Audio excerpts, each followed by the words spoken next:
What a monster rally in October. Let's get November started. Live from New York City this morning. Good morning, good morning. Equities absolutely flying. The opening bell is just around the corner. Everything you need to get set for the start of U.S. trading. This is Bloomberg, The Open with Jonathan Ferro.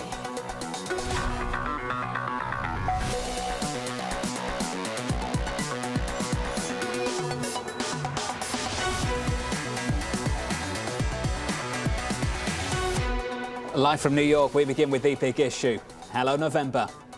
Everyone's waiting for this Fed meeting. The rate hike from the Fed on the 2nd of November.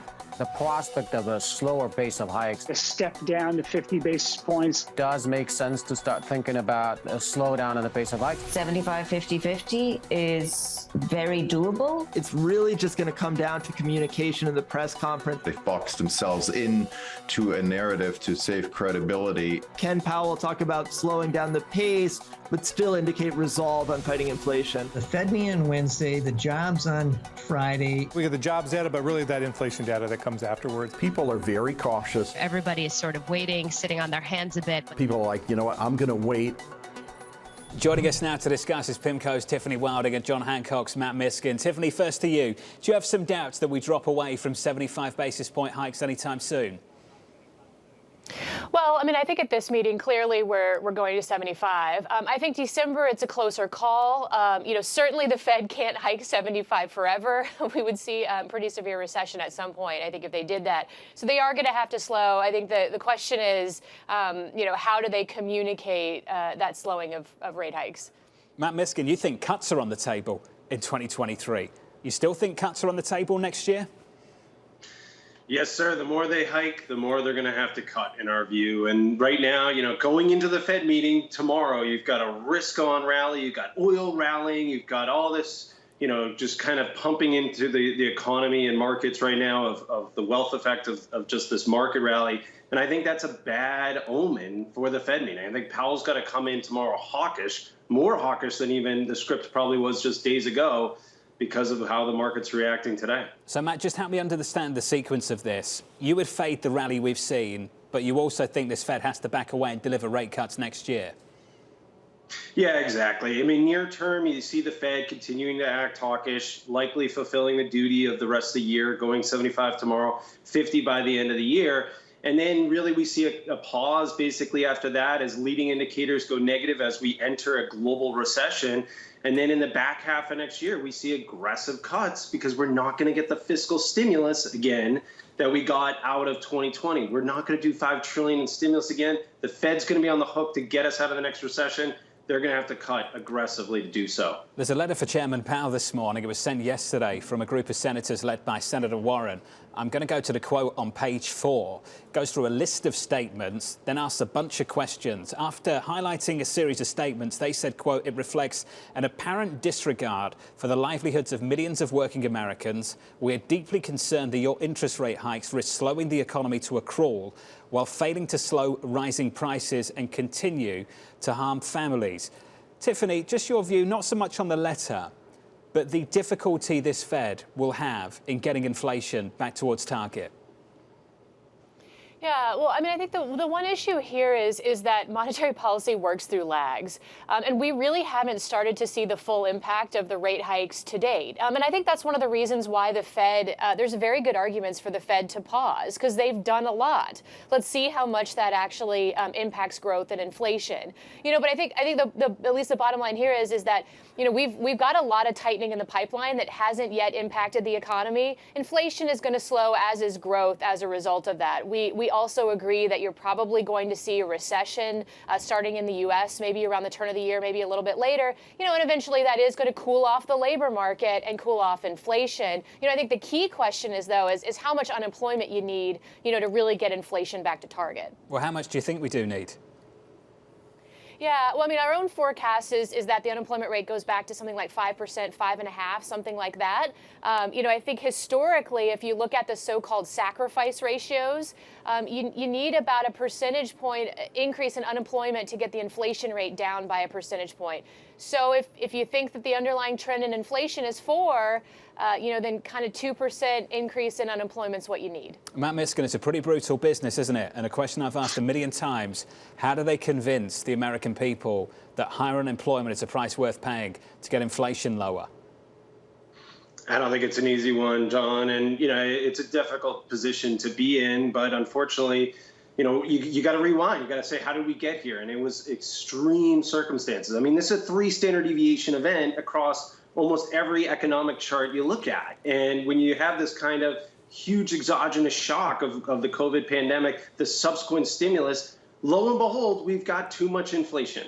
And, I think about waking up this morning with my kids trying to get them out of bed after eating too much candy last night on Halloween. I mean, that's what the Fed has to do. They have to be the parent that says the economy had too much candy and we've got to slow this down or else inflation is going to be embedded. So they've got to be the bad guy, the parent here, and slow down the economy. It's unfortunate. The business cycle and the economy works in cycles. Unfortunately, this is the point where we've got to slow things down pretty dramatically. Matt, does that mean leaning against the easing of financial conditions we've seen over the last month? Is that the job of the chairman tomorrow? 100%. I totally agree. And that's why we're saying fade a lot of the risk rally we've seen. October, everything got more expensive. Small cap stocks, large cap stocks, global stocks, on the equity side, at least, and the risk on side. And we think that the high yield spreads at 450 is just not pricing in much tightening.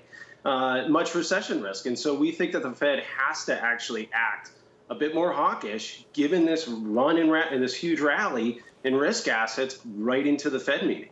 Let's not lose sight of the fact that we are seeing some damage in this economy. We put out a story on the Bloomberg in the last 24 hours, and I'll read you a quote from it. About 37% of small businesses, which between them employ almost half of all Americans working in the private sector, were unable to pay their rent in full in October. 37%, Tiffany, and that's been rising month over month. Can you walk me through, Tiffany, as you look at the economy, the damage that is being done elsewhere? That's not showing up in the labour market report, may not show up in Friday's report either, but the damage that is being done elsewhere. Yeah, well, I mean, clearly the interest rate sensitive sectors, they are slowing. So if you look at the housing market, very clearly that is slowing. But I think that kind of maybe the broader issue is that, across a range of other areas, if you look at private credit, even sort of bank loans, things like that, it's been actually quite resilient despite the fact that these are floating rate loans. So I think that there's, it's kind of been in terms of the actual transmission of monetary policy of higher interest rates across the economy. It's certainly not been even in any sort of the way. But I think a part of this gets to the kind of lags that I was talking about before. Some industries like the housing industry, they're the first to be impacted. That's why when we create recession models, we're using inputs from the housing industry because they do tend to lead other things. So again, I think all this comes back to the idea that we're still seeing monetary policy impact the economy. That's going to continue. We haven't seen the full effects of that. When we do, we probably are going to go into what we think is probably still going to be a modest contraction, but nevertheless a recession. And so we kind of have to wait and see. Equities right now at 1% on the S&P. It's a rally that Matt Miskin and the team at John Hancock want to fade. The Nasdaq up another 1.3%. The outperformance in the small caps last month, absolutely phenomenal. The Russell 2000 was up 11% on the month. Biggest monthly gain going back to November 2020. This morning, it's not just equities advancing, it's bonds too. Yields lower by 11 basis points on a 10-year, 394. We'll get to that bond market move in just a moment. Katie Lyons, we've managed to find some common ground between Mike Wilson and the team over at JP Morgan. Yeah, John, I wasn't sure I'd ever see the day when these two agreed on anything, and yet on one thing they do, and that is that this global tightening cycle is coming to an end in the not-so-distant future. Marko Kolanovic, of course, one of the most vocal bulls, says he thinks it will be in the first quarter of 2023 that all of this hiking comes to an end. He expects one more 25 basis point hike in the first quarter, and Mike Wilson, a vocal bear, seems to be in that camp too, saying that the end of the Fed's campaign to raise interest rates is approaching, and they are not alone in that. The likes of Goldman and Standard Chartered in that camp as well. To be clear, this is largely in line with what the market already expects. This idea of a step down is being priced in, which is why we saw such a strong rally in October. 75 basis points tomorrow is baked in by this market, then another 50 in December, and at least another 25 in the early months of 2023. Now, it's worth noting that it is going to be whether or not we get confirmation from Chairman Powell that really is going to probably make or break the day tomorrow. JP Morgan went and priced out what the different scenarios look like. They said the least likely scenario is we get a downside surprise of a 50 basis point hike, even though that could lead to a rally of about 10% in the S&P 500. Assuming the move is as expected, 75 basis points, the tone is what they think will make the difference. Dovish could mean a rally of about 3%. Hawkish could mean stocks fall about 1%. So we will see what tomorrow brings. The last thing I will say, John, though, is even if the hikes stop, as you and Tiffany were just discussing, it's because they want to wait and see what the economy does as it catches up to that. Monetary policy operates with a lag. If the hikes have stopped, but the earnings deterioration, the growth deterioration is really just beginning, is that necessarily a bullish thing for the equity market? A ton of tightening in the pipeline still to come, and the damage, the consequences of this hiking cycle still to be seen. Kaylee, thank you. I want to get to this bond market. I've had a ton of questions on it this morning. Matt Miskin, I can't answer them. I hope that you can. They want to know why we've got a 10-year down 11 basis points on the session. Any idea?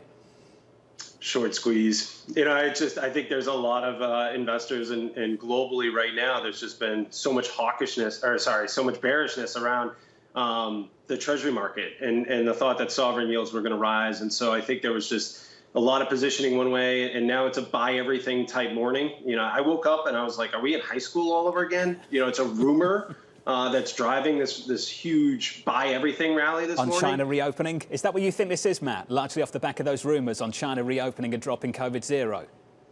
I mean, it looks like, the epicenter is Chinese equities are up something like 5%.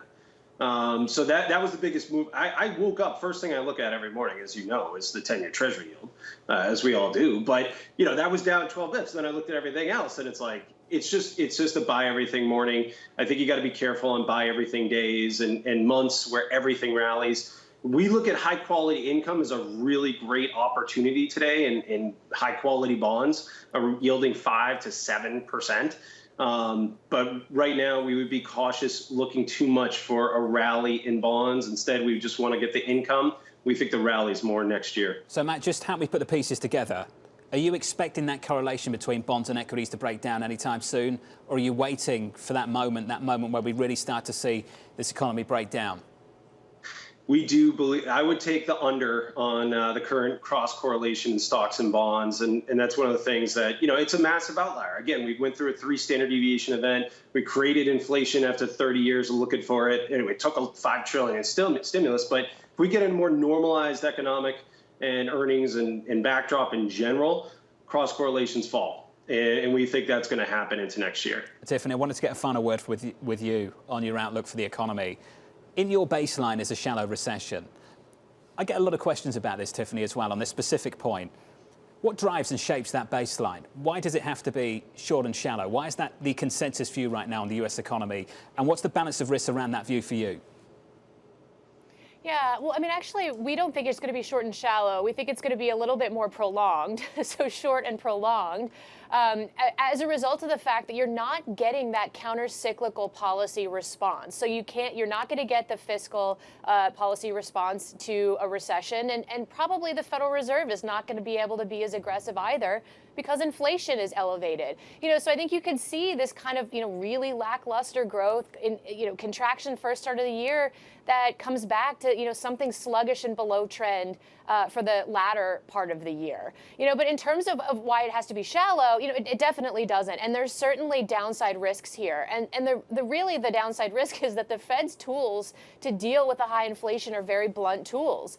So it's dealing, it has a sledgehammer to deal with something that it needs, probably a hammer for, some sort of other more refined tool. And in that kind of environment, financial market mistakes can happen. It's very unclear. It's very difficult to forecast ex ante where the, kind of the leverage is in the weakest areas of the market, because we don't really see those until they start to be under stress. And of course, then it's too late. But nevertheless, I still think there are good reasons to believe this is shallow.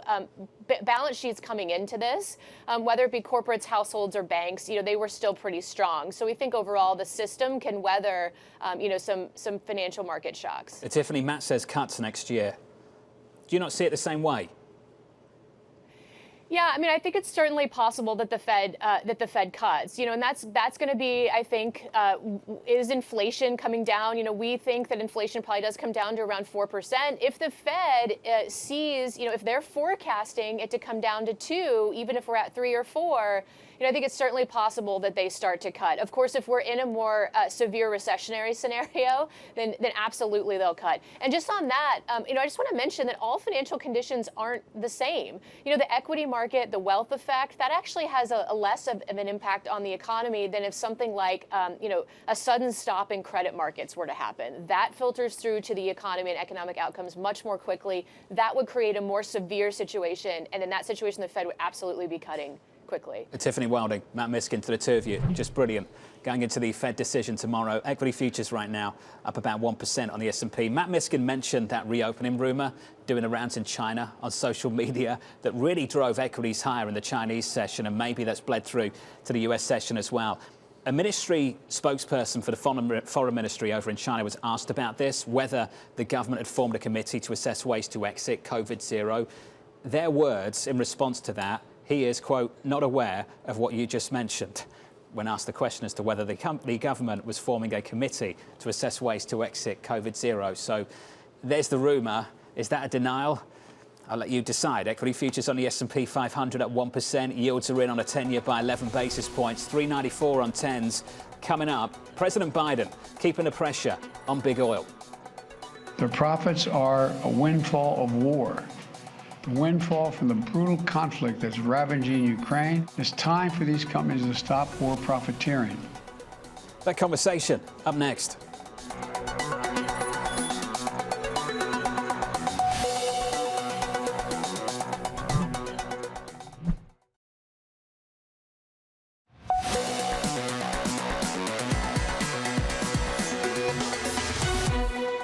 At a time of war, any company receiving historic windfall profits like this has a responsibility to act beyond their narrow self-interest of its executives and shareholders.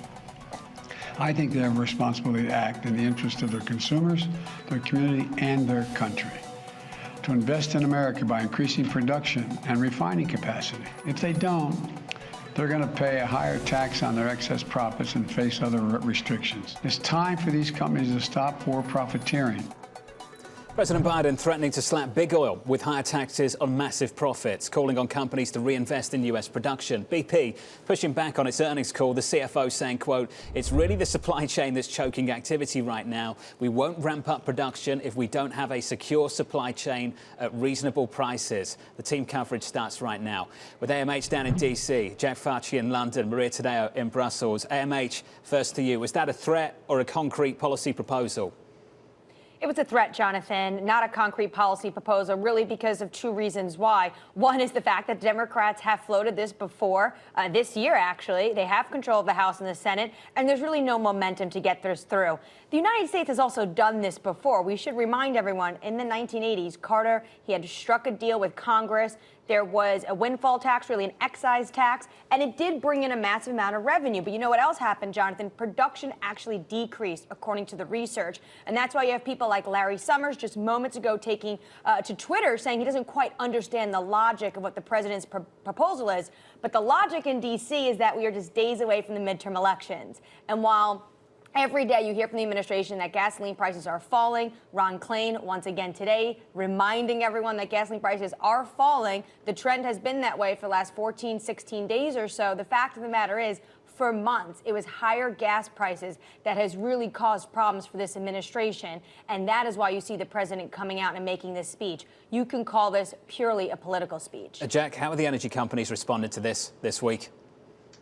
Well, it's interesting sitting here in the UK. We have a pretty similar debate, but I think the political battle lines are slightly different.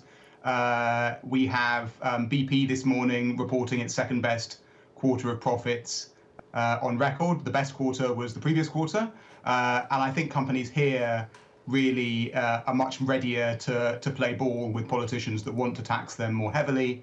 BP this morning saying we're all in backing Britain and it's up to the government to decide what to do. Similar conversation about potentially bringing more windfall taxes. Actually, we already have, which were put in place two prime ministers ago now, but only a few months ago, windfall taxes on the energy industry here in the UK, which include a loophole where the companies can avoid the windfall tax by reinvesting. So kind of going back to the kind of thing that Biden was talking about yesterday. And likewise, Shell, we had talking last week and saying, actually, the oil industry needs to embrace higher taxes. This is a difficult moment. People are struggling. The money needs to come from somewhere, and we're making lots of profits.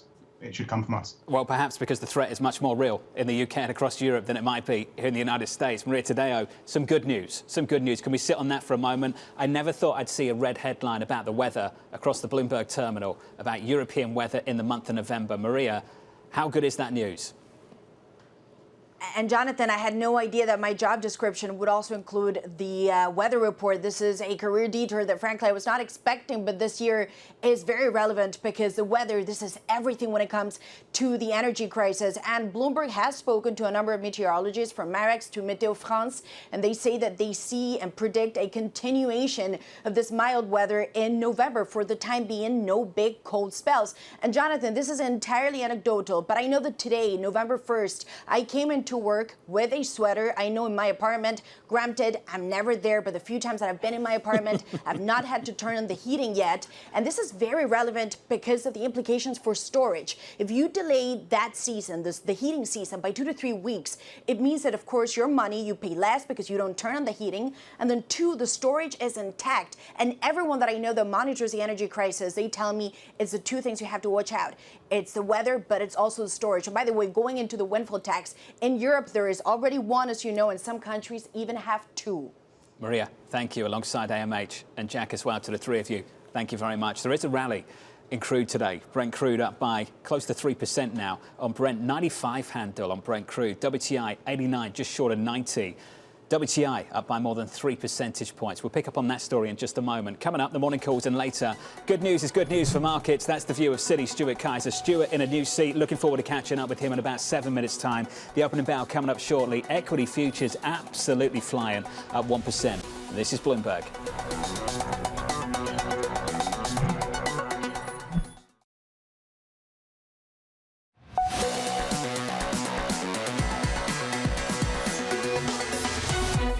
5 minutes away from the opening bell, equities up across the board on the S&P at 1%, on the Nasdaq 100 up by 1.26%. That's the price action. Here's some morning calls. JP Morgan upgrading Carvana to neutral, seeing a more balanced risk reward after plunging 95% over the past 12 months. Next up, Wedbush downgrading Steve Madden to neutral ahead of tomorrow's earnings, recommending investors move to the sidelines due to the weakening macro environment. That stock down 2%. And finally, RBC Capital upgrading Norfolk Southern to sector perform, highlighting the company's solid operating trends and impressive quarterly results. Their stock is up by around about 1.7%. Coming up, it's the opening bell, and Citigroup Stuart Kaiser seeing upside risk to markets. That conversation just around the corner. S&P 500 futures up about 1%.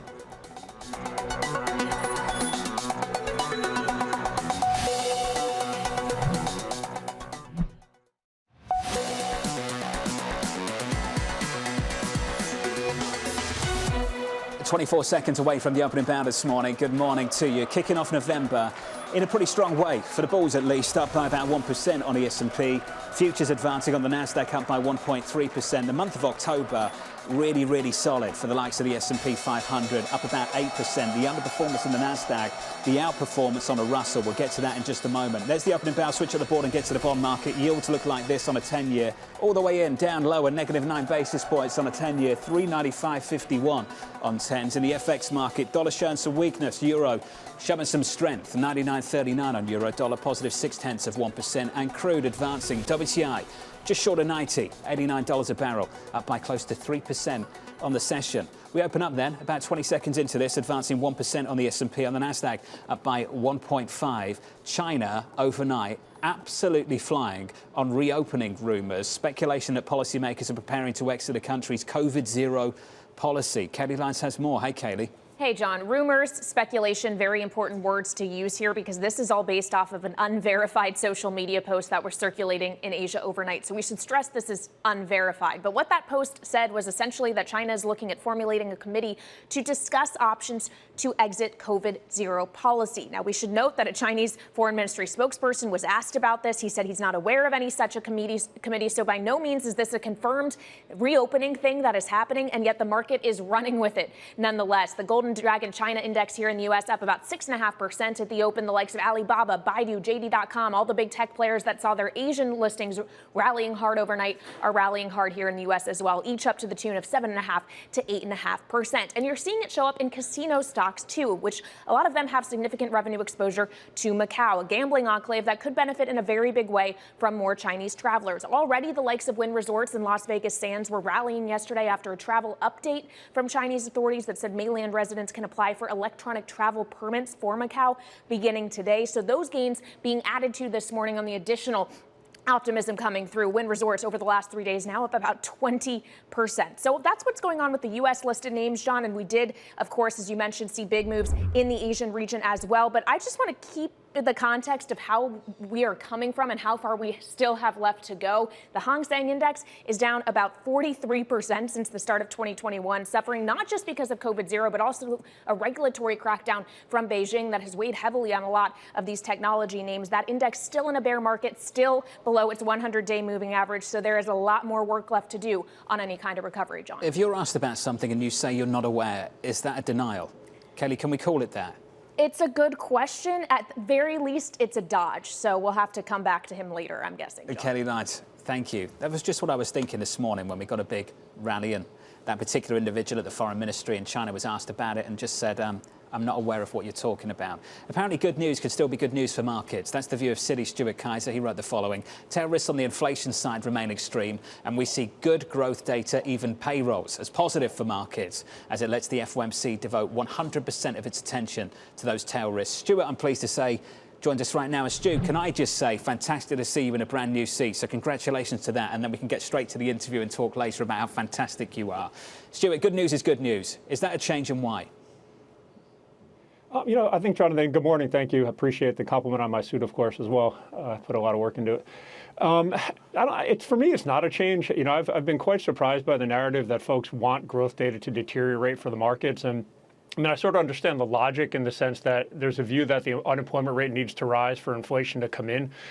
But in our view, you know, the Fed is dealing with inflation tail risks, and they're committed to doing that, and allowing them to focus on that without growth data deteriorating meaningfully, you know, we think is actually a better outcome for markets, you know, in the near term. You know, clearly there's a level of inflation at which the Fed can, you know, make a trade-off decision between inflation and growth risks, but we are just nowhere near that at this point from an inflation perspective. So for us, you know, whether good news is good news or good news is just kind of neutral news, it's hard to say. But from my perspective, I'd rather the growth data remain solid and open up a window for the Fed to really just fight inflation and get that tail risk under control. So tactically, you're positive on this market, Stu, and I wonder if that means, based on what you've just said, in the short term at least, you're expecting some more good news.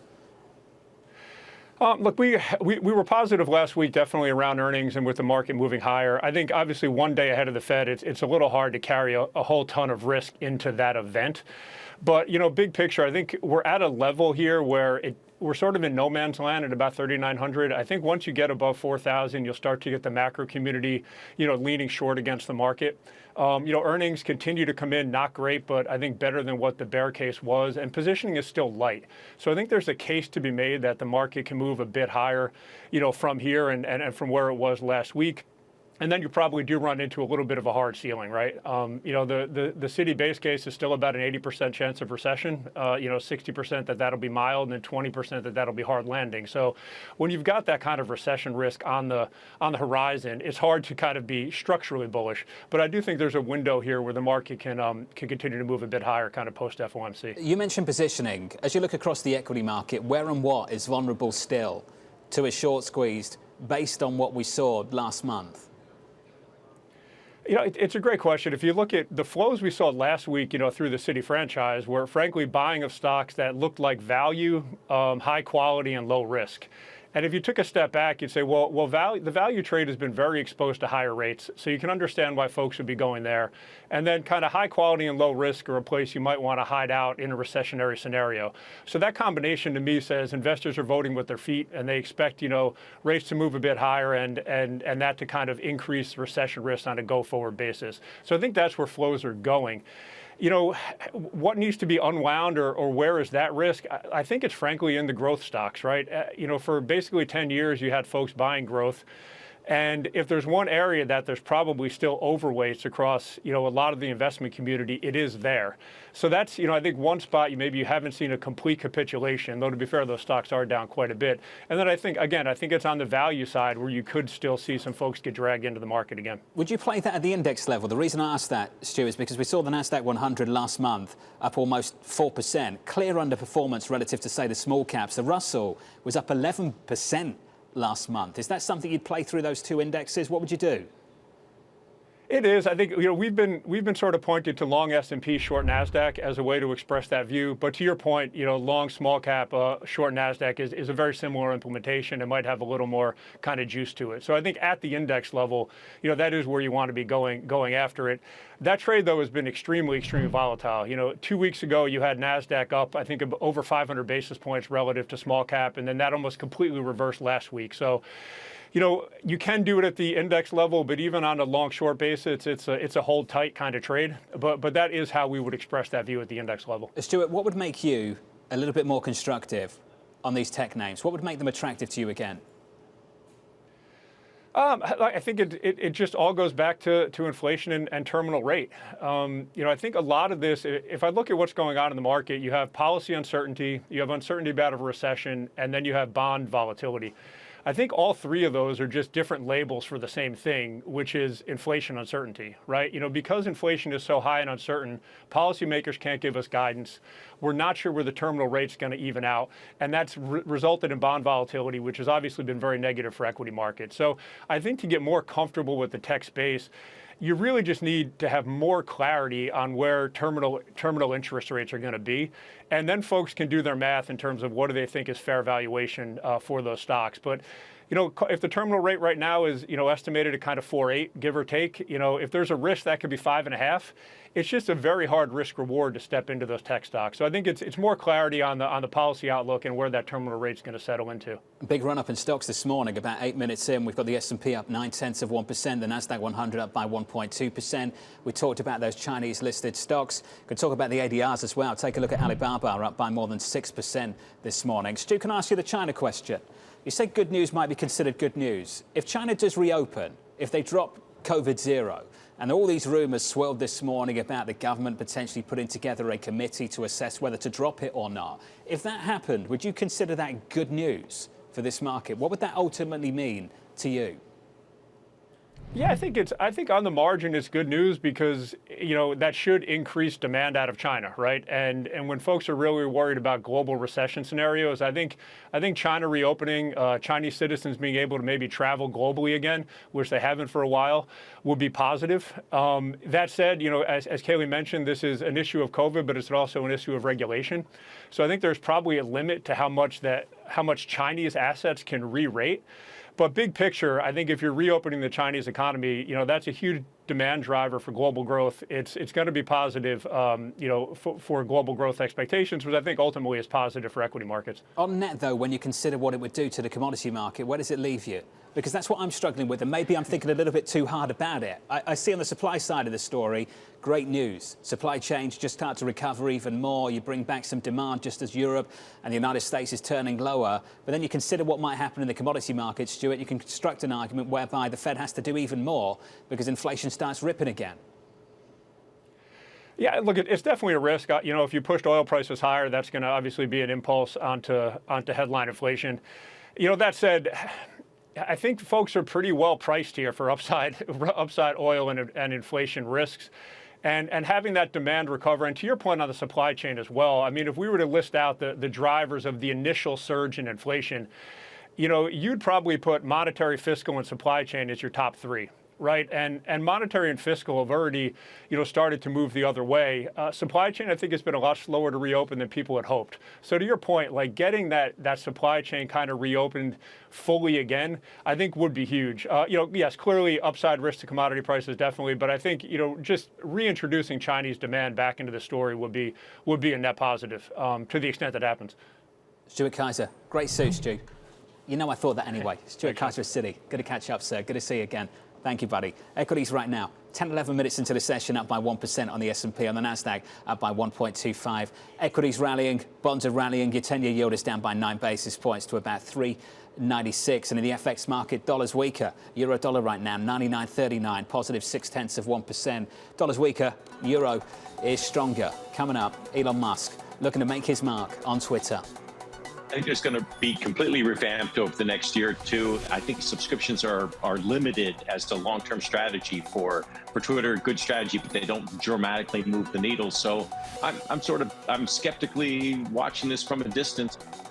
That conversation up next.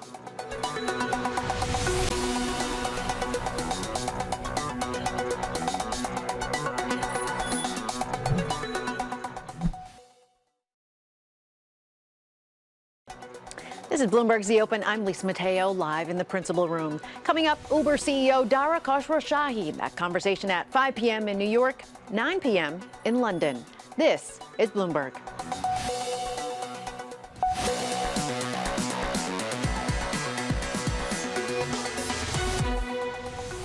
I think it's going to be completely revamped over the next year or two. And, I listened to Musk very carefully for the last 6 months. I didn't necessarily hear business plans. I think he had a lot of other reasons for owning the asset. And so it's his now. I think subscriptions are limited as the long-term strategy for Twitter. Good strategy, but they don't dramatically move the needle. So I'm skeptically watching this from a distance.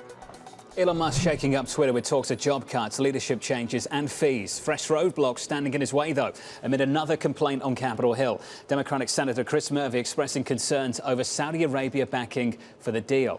Joining us now is Bloomberg's Ed Ludlow in San Francisco alongside AMH down in D.C. Ed, first to you. All I've heard about in the last 24 hours, fees, and more fees.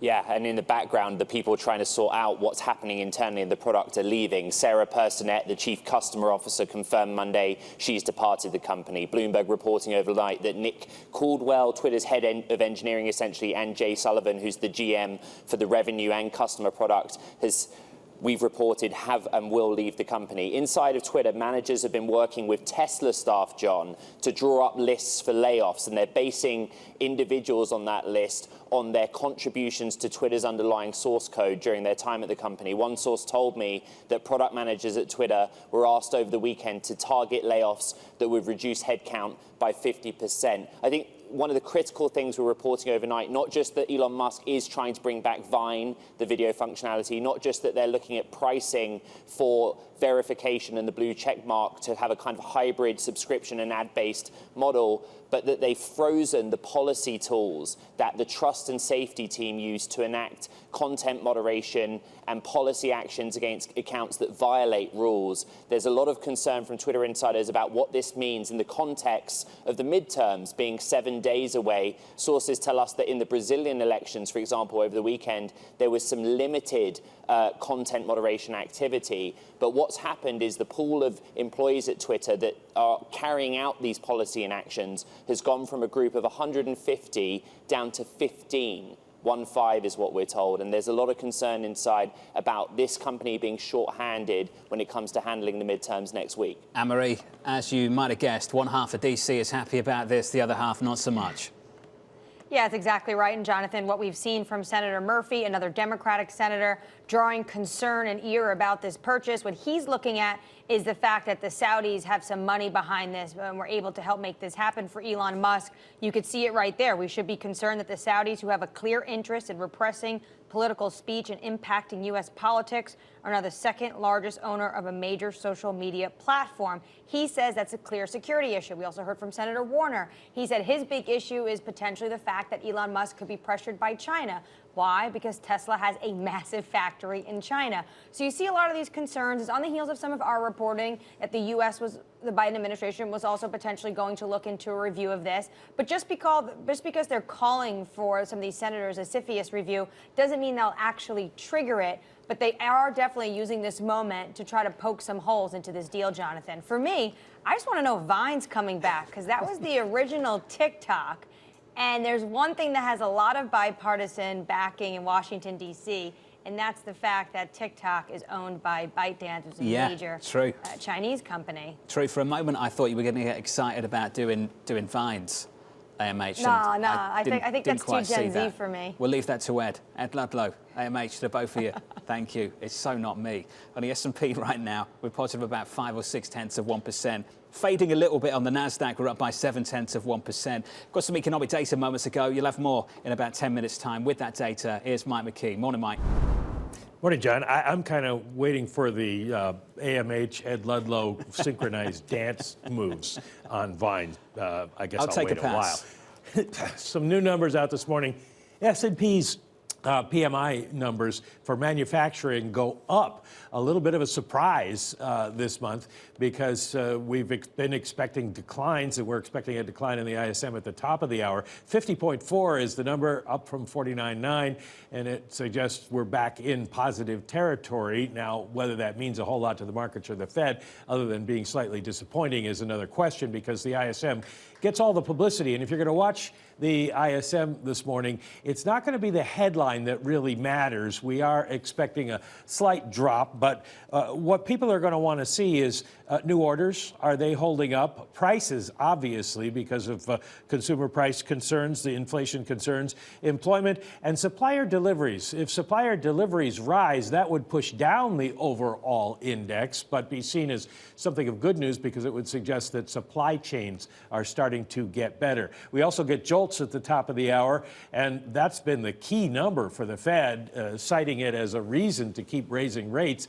the number of job openings out there. And also, back in March, Jay Powell said the quits rate was something that was very important to the Fed. They watched that closely. So we'll see that at 10. Powell in March also noted this, something for keep an eye on today and in the next few days. That's the 3-month T-bill and the expected 3-month T-bill 18 months from now. It's about to invert. Powell said that's the most important curve of any that the Fed watches. We'll see if we get to inversion, because he said that's a sign the Fed has to think about cutting rates. I'm sensing that might be a question from you in that news conference tomorrow. Mike, I wonder if also there'll be questions about that letter we just saw from congressmen and women down in Washington, D.C. on the Democratic side to Chairman Powell. I suspect that the Fed will completely ignore that. They're going to raise rates 75 basis points, ignoring the fact that there's an election a week from now. And it sort of reminds me of when you tell a teenager not to do something, that guarantees they're going to do it. The Fed has said, we are absolutely going to stick with our process. And the Democratic senators telling him not to is only going to stiffen their spine, I think. You can tell, Jay, that you just described him as a teenager tomorrow, Mike, when you speak to him in that news conference. Mike McKee, thank you, sir. Some people might say that it's the market that are toddlers and the Fed's the parent, but I think there's been a role reversal in the last year or so. In fact, the last couple of years. In the equity market on the S&P up 0.4%. Energy leading the way with a sector price action. Let's get to Abby. Morning, Abby. Hey, John. Well, it's interesting because you, of course, we're talking with Kaylee about that speculation about a China reopening, and also with Stuart Kaiser separately. Well, that is influencing the sector picture because of energy being higher. Oil is up more than 2%, and this is on that idea that if China reopens, there's going to be much more demand. So energy, as you just mentioned, the top sector up 1%. We have pretty healthy sector composition here, with most sectors higher, but we are off the highs for the S&P 500. That said, we are carrying through October's big rally. To the downside, utilities down ever so slightly, down 0.3%. Even though yields are down, that should, in theory, make utilities and the dividends that those stocks carry more attractive. Now, if we take a look at the last month, it is all about, well, today's top sector, energy. Energy is up 26% over the last month. The oil and service sector is also soaring up about 39%. And then you can see two big, I mean, gosh, John, take a look at that. ExxonMobil up 28% in a month, and then Halliburton up 50 1%. Just incredible, the moves. For stock investors, portfolio managers that have to be invested, well, energy seems to be the safe spot. And not just energy, it was the banks over the last month as well. Just super, super impressive. Abby, thank you. Great work. JP Morgan up again. Banks doing OK, even in the face of this bond market move. 10-year yields down by 6 basis points. We fade a little bit as this session grows a little bit older. Trading diaries up next. We're 24 hours away from a Fed decision.